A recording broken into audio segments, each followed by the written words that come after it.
Hello, in this video I want to show you how to connect the USB pen drive to Motorola Razr 2022. And to do this, first you'll need to get the pen drive that has the USB-C plug, like this one.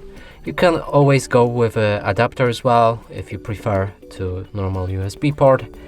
And now simply connect it to the charging port. Unlock your phone.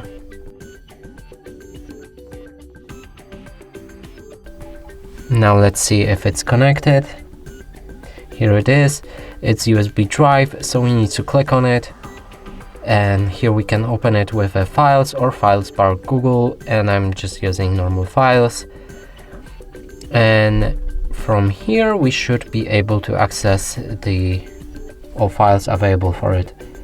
So there's the CIM, there's this folder, and that's basically it.